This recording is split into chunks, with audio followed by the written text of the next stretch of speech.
El Museo del Prado es una de las pinacotecas más importantes del mundo.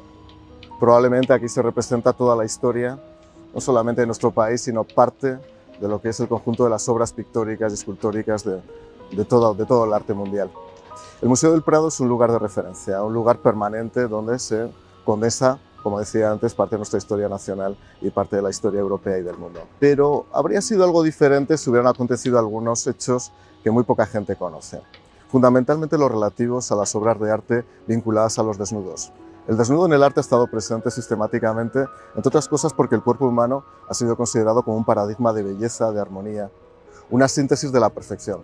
Durante mucho tiempo, muchos artistas, a lo largo de muchísimos siglos, y empezamos con el arte griego, el arte romano, han representado el cuerpo humano, ya digo, como una especie de esencia de lo que son los valores corporales, los valores armónicos del ser humano, tanto de hombres como de mujeres. Las propias tradiciones bíblicas nos llevan a representar algunos personajes desnudos, como es el caso de Adán y Eva, pero también, desde luego, en el ámbito del arte romano y del arte griego. ¿Cuántas veces hemos visto representaciones de Venus, de Dafne, de París? Muchísimas representaciones hechas por grandes artistas, grandes pintores de todas las épocas. Vamos a contar cómo ha sido la evolución, fundamentalmente en la época de los Habsburgo. Mucha gente piensa que los Habsburgo eran gente o eran reyes, una dinastía pues muy hermética, unas tradiciones muy moralistas, nada más lejos de la realidad. Por ejemplo, Carlos I encargó un retrato suyo en forma de Neptuno desnudo, y desde luego era una persona que evocaba los desnudos como una forma de representación también del cuerpo humano y desde luego de la calidad artística. Felipe II, que podría ser ese rey que para todos representa cierto oscurantismo de aquella época, al contrario, Felipe II tenía una gran fijación con el Jardín de las Delicias del Bosco. Es más, hasta que no consiguió el Jardín de las Delicias no paró. Felipe III, que pasa por ser un rey absolutamente mojigato, todo lo contrario, cuando se quemó el Palacio del Pardo, lo primero que preguntó es si se había salvado la Venus de Tiziano, porque tenía una gran devoción por el arte de los desnudos. Lo mismo con los siguientes reyes Habsburgo. Es más, hubo encargos al propio Velázquez para que fuera a comprar a Europa un conjunto de retratos y pinturas de la época versadas en alegorías con desnudos también clásicos. Llegamos a los Borbones. Los primeros Borbones no plantearon problema, pero hay un rey que ha pasado por ser un rey letrado, un rey con una gran síntesis también de apertura, que es Carlos III. Carlos III para muchos representa un rey, como digo, con conocimientos, un rey que suponía una apertura al pensamiento moderno, al neoclasicismo de la época. Pues vamos a convertir el mito en timo por un momento, porque Carlos III, a diferencia de lo que se piensa, fue un rey absolutamente moralista, al punto de que a los 3 años de subir al trono, en el año 1762, dio orden para que los retratos de desnudos que había en el Museo del Prado y en el resto de casas aristocráticas y palacios del reino fueran quemados.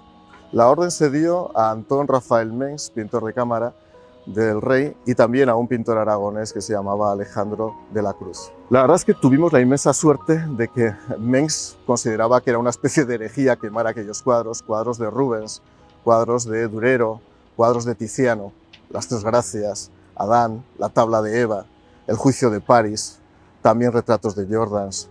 Y lo que hizo fue directamente llevarlo a su casa, contraviniendo el criterio de Carlos III. ¿Pero por qué Carlos III quería quemar los retratos de mujeres y hombres desnudos? Esas alegorías que habían sido famosas y que habían sido adquiridas para patrimonio de los reyes a lo largo de muchos siglos.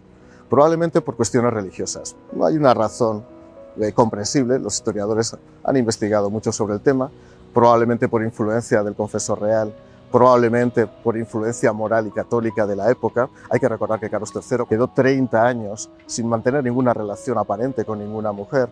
Por lo tanto, había una presencia muy íntima de valores religiosos, de valores moralistas de la época que impidieron, como digo, que Carlos III tuviera una actitud radicalmente diferente a la que tuvo. Es más, Carlos III antes había sido rey de Nápoles, desarrollando las excavaciones de Pompeya y de Herculano. Cuando se descubrieron un conjunto de estatuas que representaban el cuerpo femenino, ordenó que se ocultaran, porque no quería que la gente de aquella época descubriera este tipo de tallas y se representara la belleza humana en toda su extensión y en todo su esplendor.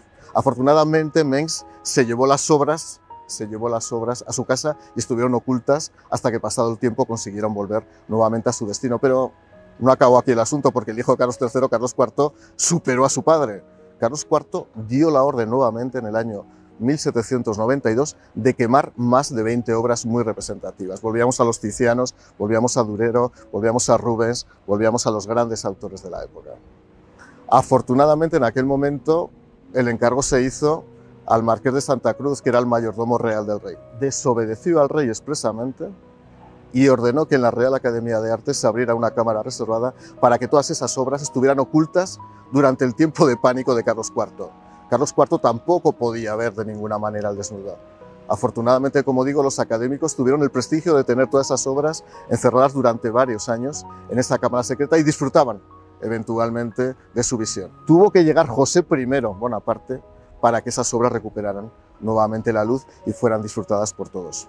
Por lo tanto, si ahora visitamos el Museo del Prado, recordemos que parte de esas obras fueron expuestas por dos pirómanos reales a un incendio, a ser quemadas, y gracias a la beneficencia y sobre todo al buen hacer de dos grandes personas de la época, como fueron por una parte Mens y por otra parte el marqués de Santa Cruz, hoy podemos disfrutar de esos magníficos desnudos, tanto de las Tres Gracias como de Adán y Eva, o como de tantos y tantos personajes que nos hacen la vida mucho más agradable.